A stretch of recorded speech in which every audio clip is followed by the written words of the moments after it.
अपने सहपाठियों के साथ भजन करने लगे। उसी समय हिरण्यकश्यप आ गया। जो प्रहलाद जी को देखा भजन करते हुए तो महाराज उसके तो क्रोध का पारावार नहीं रहा। कोपावेशा चलत गाता है पुत्रम हंतु मनोदधे। अपने पुत्र को मारने की इच्छा से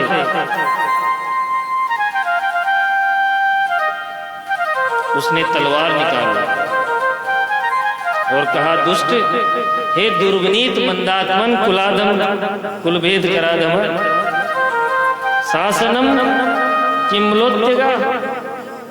तेरी हिम्मत कैसे हुई ये भजन करने की? तो किसके बल पर ये सब करता है? तो प्रहलाद जी कहते हैं, पिताजी मैं उसके बल पर करता हूं जिसने आपके हाथों को भी बल दिया। न केवलम में भवतस्य राजन सवे बलम बलिनाम चापरेसां परे वरेमि स्थिर जंगमाये ब्रह्मादयो येन वसेन प्रणीतः। मेरे प्रभु तो ब्रह्मा जी को भी बल देने वाले हैं। आपको अपने वरदानों का बल है। मेरे प्रभु तो ब्रह्मा जी को भी बल देने वाले हैं। तो हिरण्यकशिपु बोला, कहां पर है वो? कहां पर है? तो प्रहलाद जी बोले, पिताजी ये पूछो कहां नहीं है। वो तो यत्र तत्र सर्वत्र, चारों जगह, चारों तरफ है। कहां? बिल्कुल चारों तरफ है। तो हिरण्यकशिपु बोला, क्वासो यदि वा सर्वत्र कस्मात् स्तंभे न दृश्यते। यदि वो सब जगह है तो इस खंबे में क्यों नहीं दिखता? भगवान कहां? जहां पर भक्त की हां। तो महाराज हिरण्यकशिपु ने गदा उठाई और उस खंबे की तरफ दौड़ा, खंबे को तोड़ने के लिए। प्रहलाद जी ने हाथ जोड़ लिए कि हे प्रभु,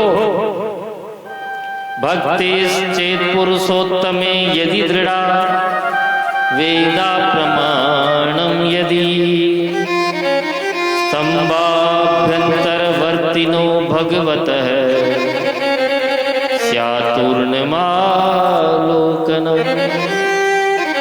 यदि मेरी भक्ति दृढ़ है आपके चरणों में और वेद इस बात का प्रमाण है कि भक्तों की रक्षा के लिए भगवान तैयार रहते हैं, तो हे प्रभु आप इस खंबे से प्रकट जाओ।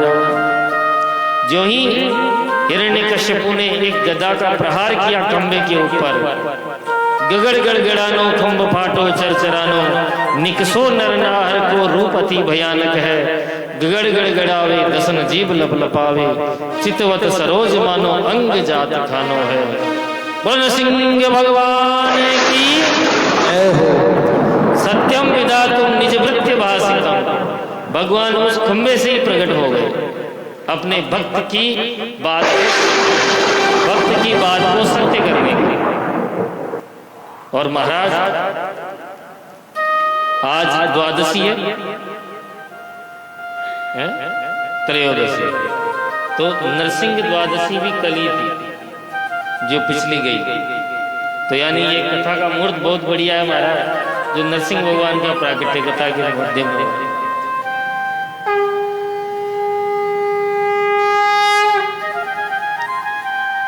नरसिंह रूप में भगवान का प्राकट्य हुआ, जो मुख तो सिंह का और धड़ नर का, लंबे लंबे नाखून। भयानक रूप को देखकर हिरण्यकश्यपु डर गया, पर फिर संभल गया कि मुझे तो ब्रह्मा जी के वरदान प्राप्त है, मैं क्यों डरूं। तुरंत तलवार निकाली और युद्ध करने लगा। मध्याह्न 12 बजे नरसिंह भगवान का प्राकट्य हुआ और युद्ध करते करते शाम हो गई। जैसे कोई गरुड़ सर्प के बच्चे से खेलता है, वैसे भगवान भी उसके साथ युद्ध करने लगे।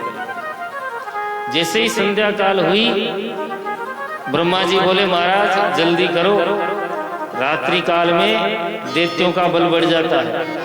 तो नरसिंह भगवान ने ब्रह्मा जी को ऐसे आंख दिखाई तो ब्रह्मा जी तो भाग तो पहले तो वरदान देते हो और फिर ये कहते हो कि रात होने वाली। जो ही संध्या का समय आया, भगवान ने ब्रह्मा जी के समस्त वरदानों की रक्षा करते हुए हिरण्यकश्यप को दहली पर ले गए, अपनी जंघा पर लिटाया और अब तो घबरा गया। बोला मैं वैसे भी नहीं मरने वाला। बोला क्यों? कि मुझे वरदान मिला है कि न दिन में मरूंगा न रात में मरूंगा। बोले ये देख, न दिन है न रात, संध्या काल का समय। बोला महाराज 12 महीनों में से किसी में से नहीं मरूंगा। बोले अभी ये अधिक मास चल रहा है, 12 महीने ये स्पेशल तेरे लिए बनाया है।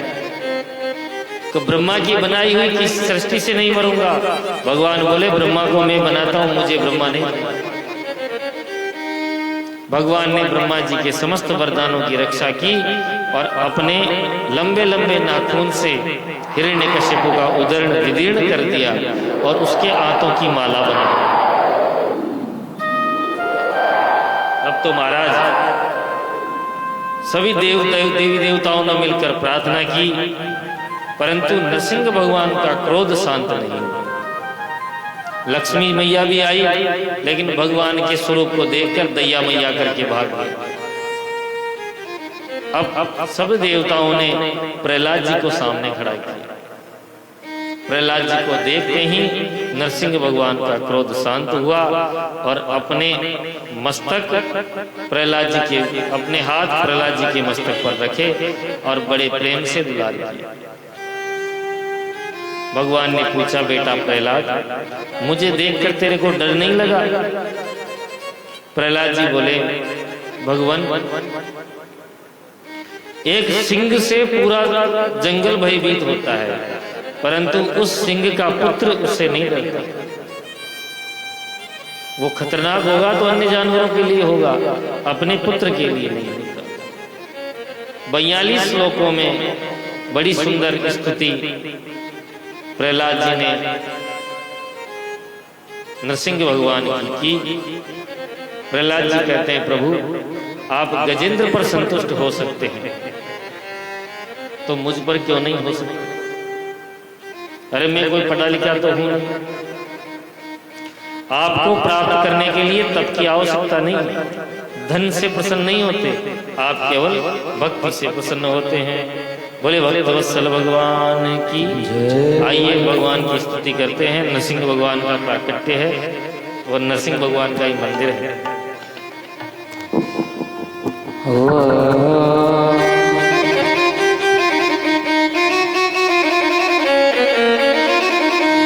जहाँ ले चलोगे वहीं मैं चलूंगा, जहाँ ले चलोगे मैं चलूंगा, जहाँ नात रख लोगे, जहाँ नात रख लोगे वहीं मैं रहूंगा।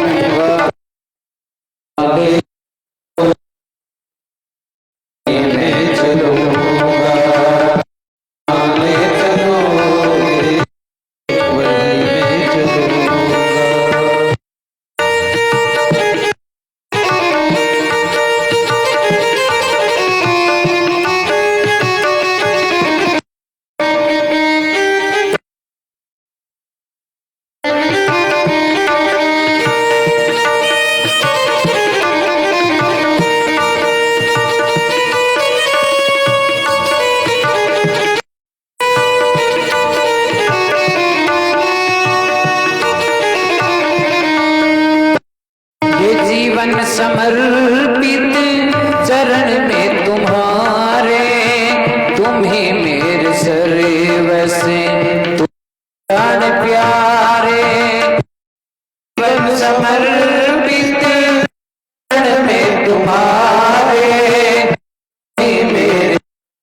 सारी व्यवस्था दयानाथ करनी है मेरी व्यवस्था, तेरे हाथ में मेरी सारी व्यवस्था, ना होगा जो ना होगा जो तुमसे कहूँ, जहाँ नाथ लोगे मैं रहूँगा, जहाँ नाथ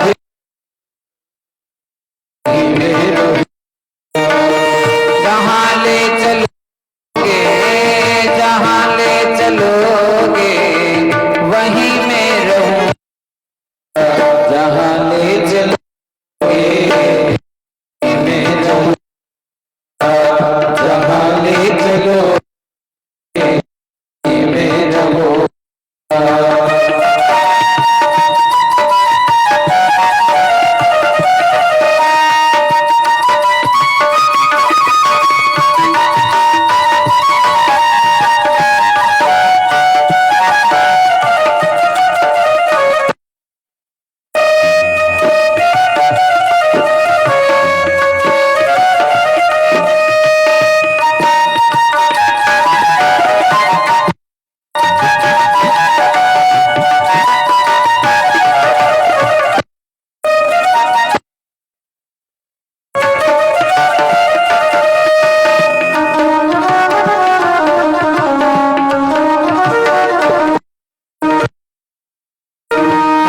कोई शिकायत ना कोई कहनी करनी जो है तेरी ही मर्जी, कोई शिकायत ना कोई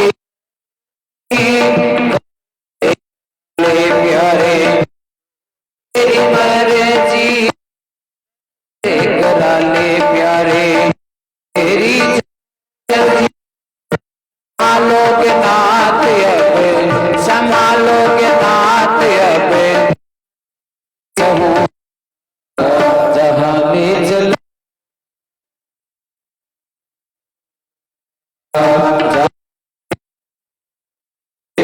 वहीं में चलो, जहाँ नाथ रखी लोगे जहाँ नाथ रखी लोगे वहीं में रहूँ, जहाँ ले चलो मैं चलूँगा, जहाँ ले चलोगे वहीं मैं चलूँगा।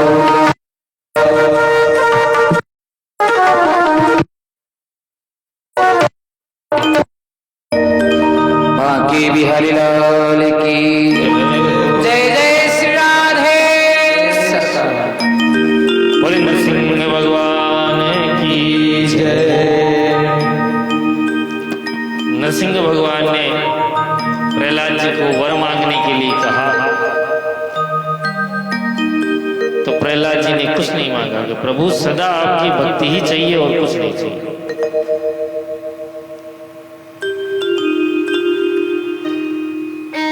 आगे श्री सुखदेव जी महाराज ने परीक्षित जी को पूरी वर्ण व्यवस्था बतलाई, 4 वर्ण जो भगवान के ही रूप होते हैं, चारों वर्णों का उपदेश दिया। ब्राह्मणों को क्या करना चाहिए, क्षत्रियों को क्या करना चाहिए, वैश्य और शूद्र।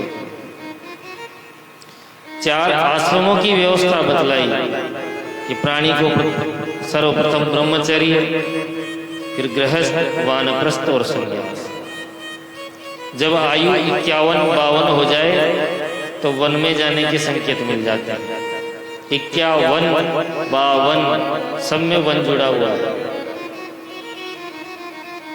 वानप्रस्थ के नियम और संन्यास के नियम बताए। सन्यासियों के गुरु दत्तात्रेय जी को बताया कि जिस प्रकार दत्तात्रेय जी ने अपने 24 गुरु बनाए, सबसे कुछ न कुछ सीखते रहे। फिर आगे कहते हैं कि हे परीक्षित जी महाराज, इति दात्सायणी नामते पृथक वंशा प्रकीर्तितः देवासुर मनुष्याध्या लोका यत्र चराचर। ये हमने आपको मनु शतरूपा के वंश का वर्णन सुनाया। अब अष्टम स्कंद में प्रवेश करते हैं। 8वें स्कंद में 24 अध्याय है।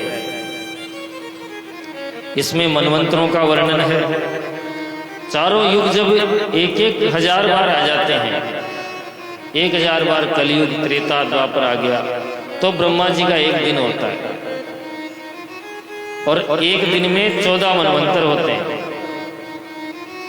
ऐसे ही एक मनवंतर में भगवान ने एक गजराज को ग्रह से मुक्त करवाया था। एक गजराज जो पानी पीने गया, एक मगर ने चरण पकड़ लिए, आर्त स्वर में उस गजराज ने भगवान को पुकारा, ओम नमो भगवते तस्मै यत् एतच्चिदात्मकं पुरुषायादि बीजाय परेशाय विधीमहि। भगवान गरुड़ पर आरूढ़ होकर आए और गज से ग्राह को बचा, गज की रक्षा की, उद्धार दोनों का हुआ। ये दोनों पूर्व जन्म के शापित थे और भगवान ने इनको मुक्त करवाया। एक समय की बात है, दुर्वासा ऋषि के श्राप के कारण देवताओं को स्वर्ग का त्याग करना पड़ा और दैत्यों को स्वर्ग का आधिपत्य मिल गया। देवता भागे भागे भगवान नारायण की शरण में गए, भगवान नारायण से याचना की। तब भगवान नारायण ने कहा कि तुम्हारी श्री, तुम्हारा ऐश्वर्य समुद्र में चला गया, इसलिए समुद्र मंथन करना पड़ेगा। तो कैसे किया जाए कि देवताओं का सहयोग लेना पड़ेगा। देवताओं और दैत्यों के सहयोग से ही समुद्र का मंथन होगा। सारे दैत्य देवताओं का दैत्यों के पास गए और सहायता मांगी। दैत्य बोले, तुम तो हमारे जन्म जन्म के दुश्मन हो, तुम्हारी सहायता क्यों करेंगे? बोले, देखो समुद्र का मंथन करेंगे तो उसमें से अमृत निकलेगा। अमृत तुम भी पी लेना, हम भी पी लेंगे, तुम भी अजर अमर और हम भी अजर अमर, फिर खूब लड़ेंगे, मरने वाला कोई नहीं। दैत्य राजी हो गए। समुद्र मंथन करने के लिए मंदिराचल पर्वत को उठाया तो वो मंदिराचल पर्वत उड़ते ही लुढ़क गया, जो कई दैत्यों के हाथ पैर टूट गए। दैत्य एक तरफ खड़े हो गए कि ऐसा समुद्र मंथन हमको नहीं करना। भगवान नारायण प्रकट हो गए और अपने हाथ पर मंदिराचल पर्वत उठाकर लेकर गए, समुद्र में स्थापित किया। लेकिन वो नीचे डूबे ही जा रहा था, तो भगवान ने कच्छप रूप ले लिया। बोले कच्छप भगवान की जय हो।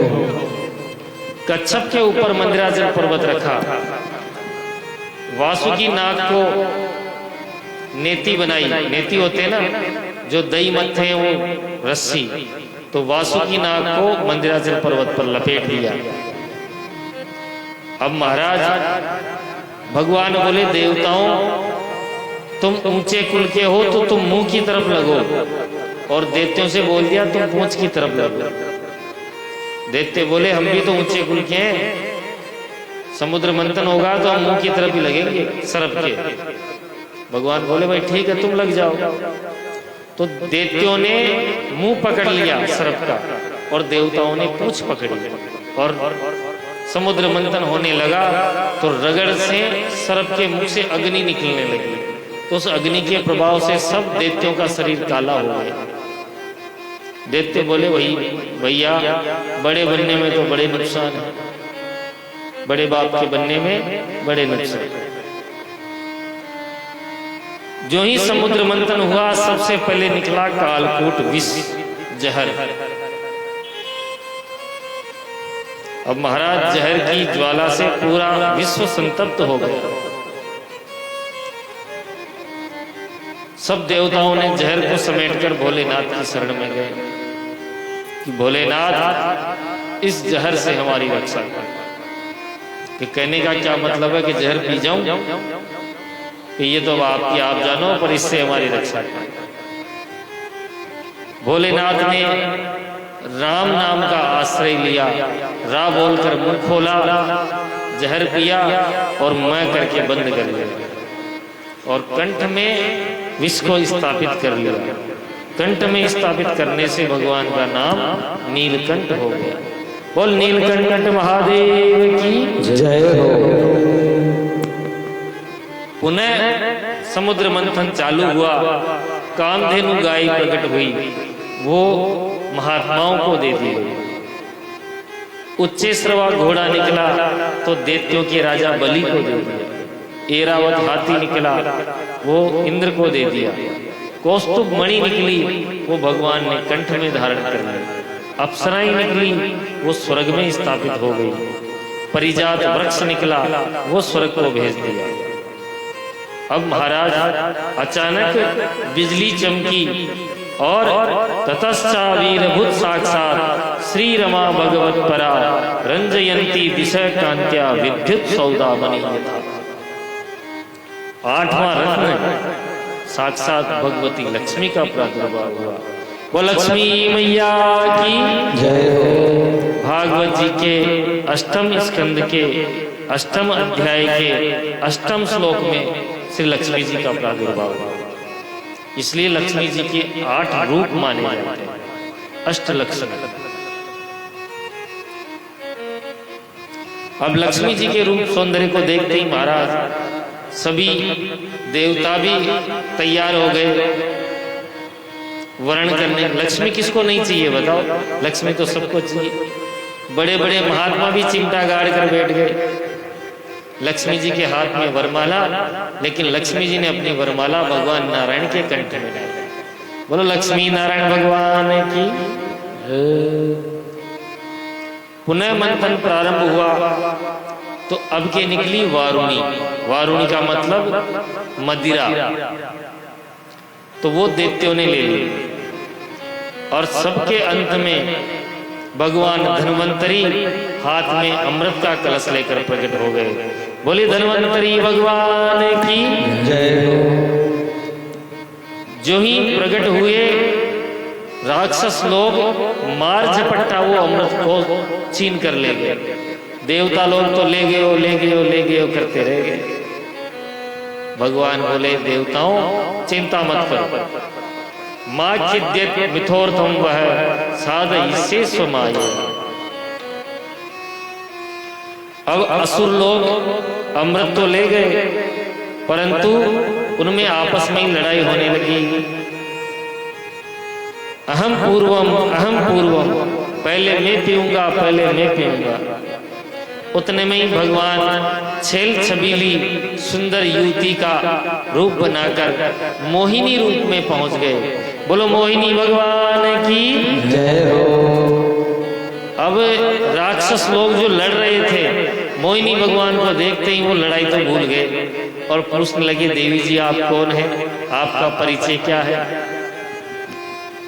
तो मोहिनी भगवान बोले भाई तुम कौन होते हो मेरा परिचय लेने वाले? बोले हम ऐसे वैसे नहीं है, हम कश्यप के पुत्र हैं और ये देखो अभी अपने बल पर ये अमृत प्रकट करके ला रहे हैं। तो फिर लड़ क्यों रहे हो? बोले पहले कौन पिए इसी बात की लड़ाई हो रही है। अब आप आ गई हो तो आप अपने हाथों से अमृत पिला दो। तो पहले तो मोहिनी भगवान ने थोड़ा त्याग दिखाया, बोला मैं तो अनजान हूं, मैं कहीं लेके भाग गई तो पराई स्त्री पर भरोसा नहीं करना चाहिए। तो देते बोले देवी जी आपकी वाणी सुनकर लगता है आप कोई कुलीन घर की हो, अच्छे परिवार की, आप तो आप ही पिलाओ। तो मोहिनी भगवान बोले देखो किसी को कम ज्यादा मिल जाए तो मुझसे मत कहना। तो नहीं महाराज आपकी मर्जी हो जिसको पिलाओ। उतने में देवता आ गए कि ये कौन? कि ये हमारे सौतेले भाई। तो मोहिनी भगवान बोले देखो मैं इस कलश में देख रही हूँ ऊपर तो पानी तैर रहा है और गाढ़ा गाढ़ा अमृत जो है वो नीचे है। तो ये आई गए हैं तो पानी तो इनको पिला देते हैं और फिर अमृत तुम पी लेना। अब देते तो चक्कर में पड़ गए। भगवान जो कहे हाँ देवी जी आप जो कहो वो सही है। एक पंक्ति में देवता, एक पंक्ति में दैत्य। भगवान देवताओं को अमृत पान पिला रहे हैं और उधर दैत्यों की तरफ मुस्कुरा रहे हैं। तो दैत्य तो मुस्कान पे लट्टू हो गए। एक स्वरभानु नाम का दैत्य वो समझ गया और धोखे से देवताओं की पंक्ति में बैठ गया, सूर्य चंद्रमा के बीच में। उसने पिया ही था कि सूर्य चंद्रमा ने चुगली कर दी कि महाराज नकली है। ये सुनते ही सुदर्शन चक्र से उसका मस्तक काट दिया, पर चूंकि अमृत पी चुका था इसलिए मरा नहीं। राहु केतु के रूप में आज भी सूर्य चंद्रमा को ग्रस्त है। बोलो भक्त वत्सल भगवान की। अब महाराज अमृतपान करते ही देवता तो अंतर्धान हो गए और दैत्यों ने देखा कि वो देवी किधर गई, वो अमृत किधर गया। फिर समझ में आया कि ये सब देवताओं का चमत्कार है, ये सब छलिया विष्णु के रूप है। सोई महाराज भयंकर संग्राम हुआ दैत्यों और दानवों के बीच में। चूंकि देवता तो अमृतपान कर चुके थे इसलिए मरे नहीं और सारे दैत्य मर गए। परंतु शुक्राचार्य जी ने मृत संजीवनी विद्या के द्वारा सभी को जीवित कर दिया और फिर दैत्यों के राजा बलि से कहा कि देखो राजन, मैं कहूंगा जैसे करोगे तो तुम फिर से स्वर्ग के अधिपति बन सकते हो। तो बोलो महाराज आज क्या करना है कि इन देवताओं को जो बल मिलता है वो ब्राह्मणों से मिलता है। तुम ब्राह्मणों की खूब सेवा करो, खूब दान करो, तो तुमको वापस स्वर्ग का आधिपत्य मिल सकता है। तो महाराज अगले दिन से ही बलि ने खूब ब्राह्मणों की सेवा करनी प्रारंभ कर दी। तो ब्राह्मणों ने प्रसन्न होकर एक दिव्य रथ का निर्माण किया। उस रथ पर बैठकर बलि गया युद्ध में और समस्त देवताओं को पराजित करके भगा दिया। बलि को पुनः स्वर्ग का राज्य मिल गया। शुक्राचार्य जी कहते हैं बलि तुमने स्वर्ग का राज्य तो ले लिया, पर इस सिंहासन पर वही बैठ सकता है जिसने 100 यज्ञ किए हो। बहुमत तो साबित करना होगा ना। मुख्यमंत्री की कुर्सी तो मिल गई, पर संसद में बहुमत भी सिद्ध करना है। तो महाराज 100 यज्ञ करने पड़ेंगे। तो अगले ही दिन से नर्मदा नदी के किनारे पर बलि ने यज्ञ करना प्रारंभ किया। इधर देवताओं की माता अदिति भगवान के पास पहुंची, बोली मेरे पुत्र दर दर भटक रहे हैं, बोले हम कुछ प्रबंध करते हैं। तो कश्यप जी के और अदिति इनके गर्भ में भगवान वामन रूप में पधारे। बोली वामन भगवान की जय हो। वामन अंगुल के 52 भगवान आए। वामन भगवान के दर्शन करने ब्रह्मा जी, दिति मैया सब आए। जब उनका वामन भगवान का यज्ञोपवीत संस्कार हुआ, उसमें प्रजा बृहस्पति जी ने यज्ञोपवीत संस्कार कराया और गुरु दक्षिणा के अंदर त्रैलोक्य की भूमि मांग ली। वामन भगवान बोले कि 3 लोक की भूमि कौन देगा? कि इस समय त्रैलोक्य का अधिपति वामन है, बलि है, जो नर्मदा जी के तट पर यज्ञ कर रहा है। वामन अंगुल के वामन भगवान छोटे छोटी चरण पादुका है, इतने से भगवान होंगे, इतनी सी चरण पादुका होगी, कितने सुंदर लग रहे होंगे। चटपट करते हुए नर्मदा नदी के तट पर आए। बलि ने दूर से दर्शन किए वामन भगवान के। तम वटम वामनम दृष्ट्वा मोदमाना महर्षय कर्माणि कारयामासु पुरस्कृत्य प्रजापति। दौड़ा चला आया बलि। बलि ने आते ही वामन भगवान का स्वागत किया। स्वागतम ते नमस्तुभ्यम ब्रह्मन किम करवामते। आज मेरा जीवन धन्य हो गया कि हे प्रभु आप यहाँ चलकर आए हैं। बोलिए आपको क्या चाहिए? धन चाहिए तो मैं भंडार में आपको खड़ा कर देता हूँ। जितना सोना चांदी आभूषण चाहिए ले जाइए। गाय चाहिए तो गाय ले जाइए। वस्त्र चाहिए तो चाहे जितने वस्त्र ले जाइए। और यदि महाराज आपका विवाह नहीं हुआ हो तो आपके जितनी ही बामन अंगुल की मैं कोई ब्राह्मणी पुत्री देख लेता हूं, उसके साथ आपका विवाह कर देता हूं। बोलिए क्या चाहिए?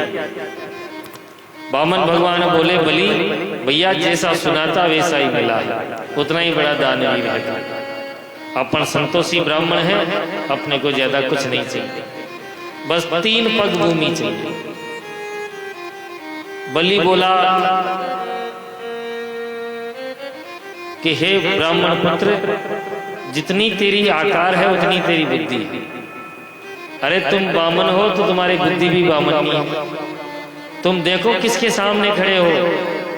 जो बलि से एक बार मांग लेता है, जिंदगी में किसी के आगे हाथ पसारने की जरूरत नहीं रहती। बामन भगवान बोले, देखो ज्यादा दान लेने से ब्रह्म तेज नष्ट हो जाता है। दान उतना ही लेना चाहिए जितना पचा सके।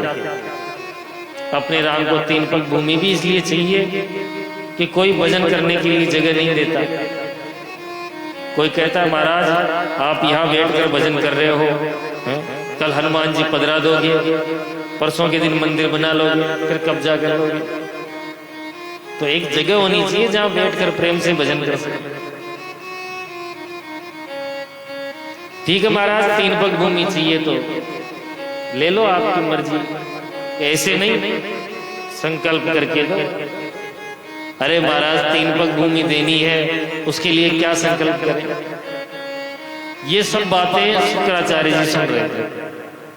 शुक्राचार्य जी ने देखा कि खूब देर से ये चटर पटर कर रहा है, आखिर क्या बात है, देखो तो सही ये कौन है। तो शुक्राचार्य जी ने जो ही ध्यान लगाया तो ही यज्ञ मंडप से आवाज आ गई, इदम विष्णुर्विचक्रमे त्रेधादिनधे पदम समुद्र सहम शिवांगुरे स्वाहा। इदम विष्णुर, ये और कोई नहीं विष्णु है।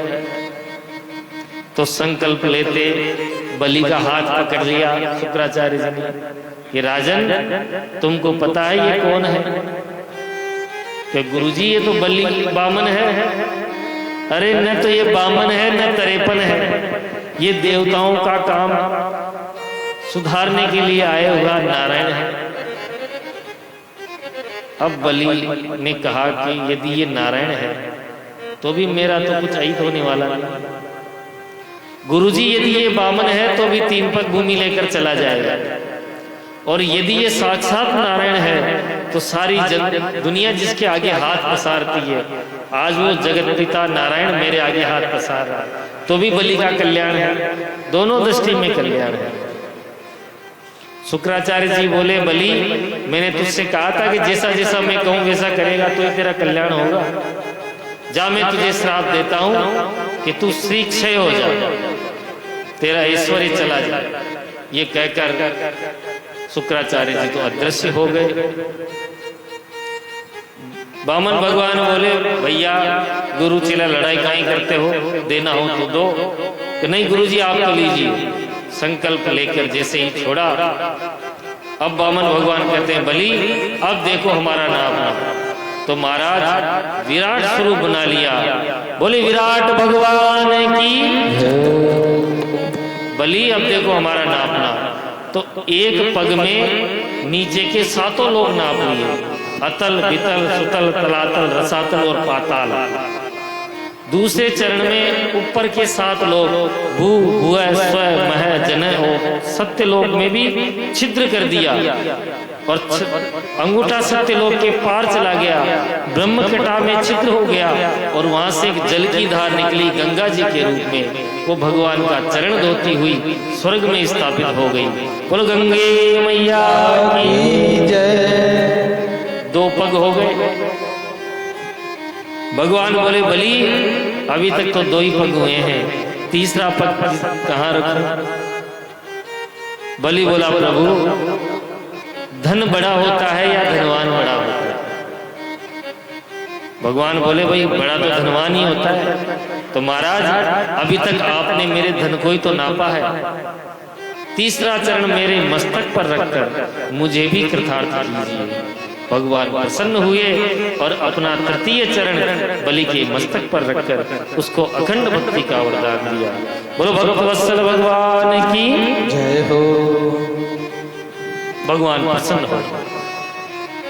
भगवान बोले बलि मैं तेरी भक्ति से प्रसन्न हूं, मांग क्या मांगता है? बोला प्रभु मुझे कुछ नहीं चाहिए, बस आपकी ये स्वरूप है ना वो 24 घंटे मेरे सामने रहे, बस यही चाहिए। तो भगवान बोले तो क्या हम तेरे द्वारपाल बन जाएं, तेरे चौकीदार बन जाएं क्या? 24 घंटे देखिएगा। बोले महाराज आपने मांगने के लिए कहा, मैंने मांग लिया। तो भगवान बोले बलि तेरे से बड़ा कोई दानी नहीं, तो हम जैसा भी कोई देने वाला नहीं। चल आज से आगामी मनवंतर तक तू सुतल लोक का राजा बनेगा, और जब ये मनवंतर पूरा हो जाएगा तो इससे अगले मनवंतर तक तू इंद्र बनेगा, क्योंकि तू इंद्र बनने के लिए तो ये सब कर रहा है। और जब तक तू इंद्र नहीं बन जाता तब तक मैं तेरे द्वार का चौकीदार बनकर खड़ा रहूंगा इसी रूप में। बोलो भक्तवत्सल भगवान की जय हो। तो भगवान बलि के साथ सुतल लोक में आ गए और द्वारपाल बन गए। पीछे नारद जी ने लक्ष्मी जी को समाचार सुनाया कि ये माला पकड़ लो, माला जोड़ी पकड़ लो, आज से आप भी बाबा जी मैं भी बाबा जी। क्यों? क्योंकि आपके पति ने तो विदेश में नौकरी कर, सुतल लोक में बलि के चौकीदार बन गए, उनको वापस कैसे लाएं? तो नारद जी बोले मैया बलि के कोई बहन नहीं है। समझ गई लक्ष्मी जी। और जिस मार्ग से बलि जा रहा था उस मार्ग में लक्ष्मी जी बैठ गई, रोने लगी। बलि ने कारण पूछा, बोला कुछ दिनों बाद रक्षाबंधन आ रही है, मेरे कोई भाई नहीं है। तो लक्ष्मी जी को बलि अपने घर ले आया, राखी बंधवाई और मांगा। कहा भाई मांगो, क्या मांगती हो? कि ऐसे नहीं, संकल्प लो। संकल्प का नाम सुनते ही बलि घबराया कि देवी जी संकल्प विकल्प के चक्कर में मैं नहीं पड़ता, आपको जो चाहिए वैसे ही मांग लो। बोले मेरे आपके द्वारपाल बड़ा बढ़िया है, आपके जो चौकीदार है ना ये बहुत बढ़िया है, मेरे चौकीदार नहीं है तो ये दे दो, चौकीदार दे दो। बलि समझ गया कि ये और कोई नहीं लक्ष्मी जी हैं, तुरंत भगवान को भीतर बुलाया कि आप भी चलिए और आपकी धर्मपत्नी भी चलिए। सारा जगत केवल लक्ष्मी जी या नारायण के आगे हाथ पसारता है, लेकिन बलि का नाम अमर हो गया इतिहास में। जो कोई सैनिक सीमा पर शहीद होता है तो उसका नाम होता बलिदान, बलि जैसा दानी नहीं है। बोलिए भक्तवत्सल भगवान की जय हो। 2 बज गए। इस सत्र का अभी 20 मिनट के लिए विराम, अल्प विराम है चाय पानी के लिए। उसके बाद ठीक 2:30 बजे यहीं उपस्थित रहें, चाय की व्यवस्था है। कीर्तन लेंगे, कीर्तन के बाद हरि शरणम, नहीं चाय लेंगे। हरि शरणम, हरि शरणम, हरि शरणम, हरि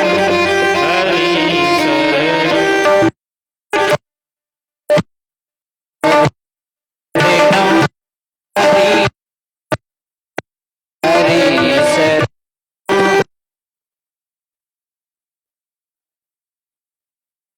हरि